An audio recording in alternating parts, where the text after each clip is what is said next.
Alright, this is my assassin guide slash build for beginners to intermediates in dungeon leveling.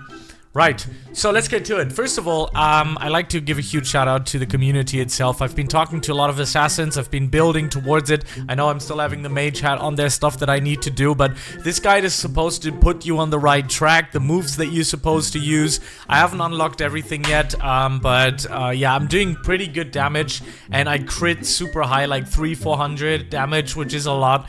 And you know, when I crit, you know, so I'm gonna tell you what to build, what params to use, how much crit chance you need, all of that stuff that might be important to do some really nice damage with this build. This is, in my eyes, one of the best damaging classes. Really strong in PvP as well, so you can always play with Invade on. I was just recently playing with my friend Hunter, by the way, shout out to you, Hunter, doing some normal matches, and we crushed them. I mean, really crushed them.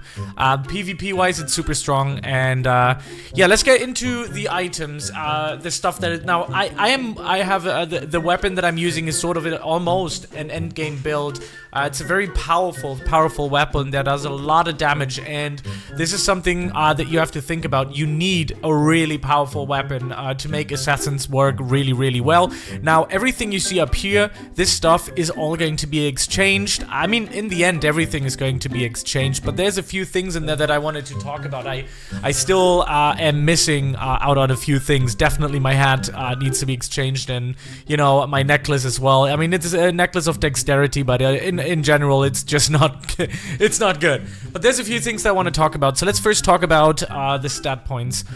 Stat points is between strength and endurance, actually. I'm going to explain to you why. So endurance, the reason why I chose endurance is so you have a little bit more tankiness. If you want to run solo content, this is really important. And even if you do some group stuff and you have a little bit of a weaker healer, you can still hold your own. That's why I place a little bit into endurance. But if you have a really good healer, you're just going to go on full-on crazy strength mode. Put everything into strength. The params are important, and they're important as such. So critical chance is really important because initially you want to have a crit chance of around 25%. This should be your goal. Mine is on 16 currently. I'm going to equal it out with params on my hat, params on my rings, and params on my necklace. This is really important, so you do crit chance these high damages. My crit damage is already at 202%. I'm really good at that. I'm happy with it. It could go a little bit higher. If you can get reflect damage or a lifesteal, those are the best ones that you can get as an assassin. If you have a weapon, or for example like this one here, you can see that we have lifesteal on 4%, which is really nice.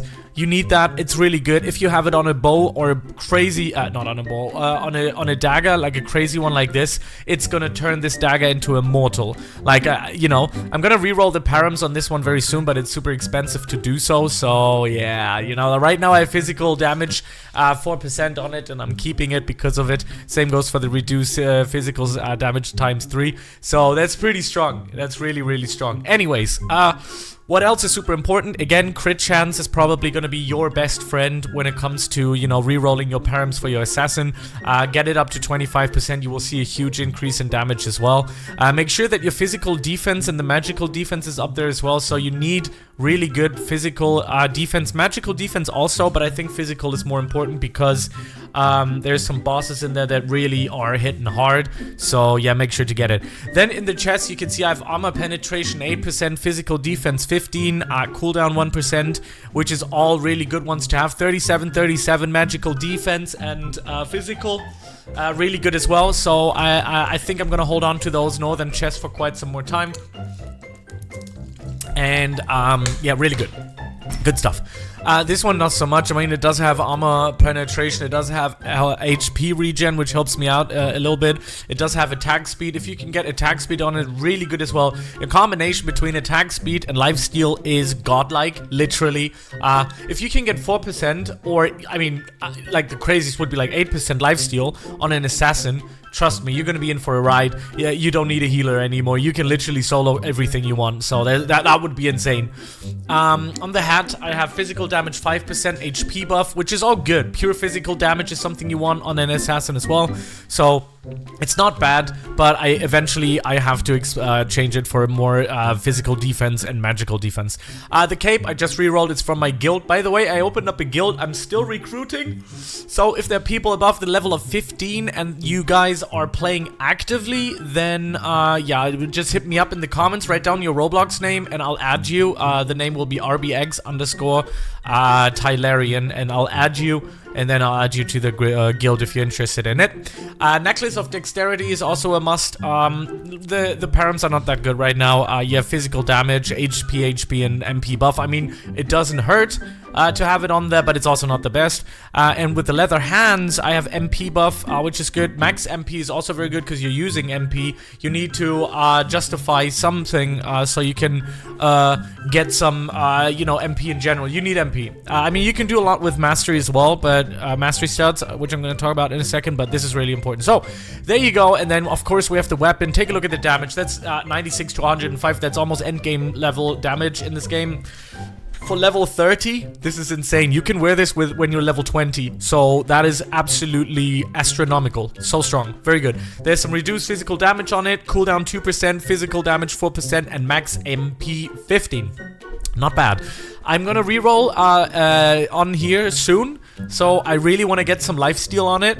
If I can get some lifesteal on it, I think this weapon will turn immortal. It will be at least 30,000-40,000 worth, maybe even more. This is a really strong weapon, really good weapon, and it's not even +1, +2, +3.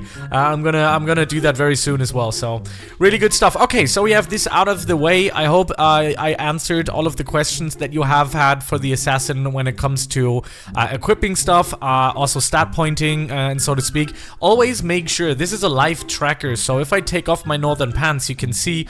Wait, maybe not the northern pants, but if I take off my weapon here, my bow, you can see the damage immediately changes. So you can use that for your advantage, and you can swap out a few things and then compare the stats to see what is better and what is not. You don't have to wear it and then hit dummies and stuff like that. You don't have to do this.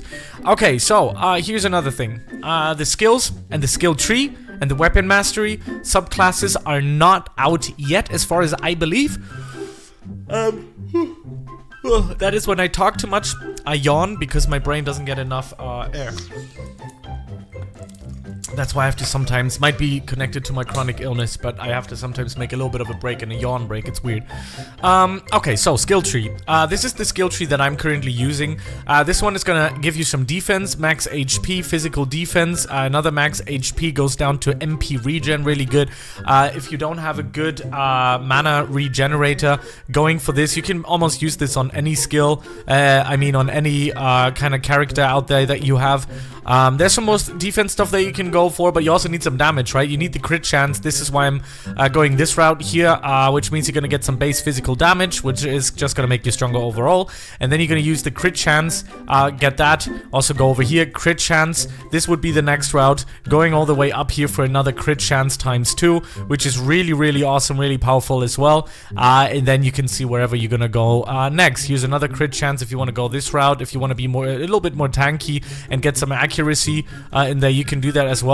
But this is the one that I'm using currently. It helped me out tremendously, and I've been able to almost run everything in the game as, you know, just in group content or solo.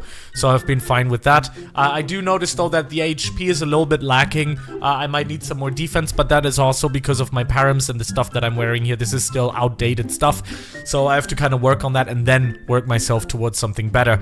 Now let's talk about the skills real quick. I personally have used, I'm only level 13 on this guy. I'm still leveling him up, and it's gonna go much higher. It's gonna do some really good stuff in the future. As you can see, you have the shadow dash, you have the smoke screen, throws a smoke bomb that hides allies and increases the evasion chance by 25%. I tried it, I used it in group content, it kind of sucked, I didn't enjoy it. I went with the shadow dash. It's gonna give you a good mobility skill. You can also use shadow step. I don't know what really happens afterwards, and of course you're gonna use crit chance ×3 50%. That's the best thing you can get. It's the best passive that you can get for the assassin. I don't know what this is going to be yet. I'm gonna be super excited to find that out very soon. And the way I just usually basically play him, I go to some enemies, use this move, the slash, they start bleeding, go to somebody else, like there's some elite ones, you take them out, and if you want to use this as a mobility skill, you can do so as well, and you also do some damage while dashing through enemies. You can pile them up all together and then do a dash through them, you know, stuff like that. I think that's really good. I almost never use my invisibility unless I'm in trouble. Unless I get a lot of damage, then I'm gonna go invisible, and it usually goes then to the tank or whoever, and that will usually give you a little bit of time to either heal yourself or start a sneaky attack. Now, we sadly don't have much time for me to showcase this, but if you want me to do a part 2 out of it, just write it in the comment section below and I'm happy to do it. Thank you very much for watching. This is my assassin, the ultimate assassin's guide in dungeon leveling. I hope that this will now teach you how to be a better assassin. It is a great class. It's a super fun class. It's a hack and slash class. You go through there and you just one shot, or if you go a little bit higher into the crypt or into the frosty ones, you can just still do immense amounts of damage, which is just crazy. What a great character this is. I have made, I think my record was in crypt, I did 160,000 while everybody was in 20,000. I'm always #1 when it comes to damage. I haven't had anyone exceed my level of damage yet, so it's a fun class, super fun class. Thank you very much for watching. I highly appreciate you giving a like and a thumbs up and maybe even a comment too. That I put a lot of work into studying the assassin here. It took me quite some time too. Yeah, I'm gonna make some more videos very soon, so stay tuned and I'll see you next one. Peace one.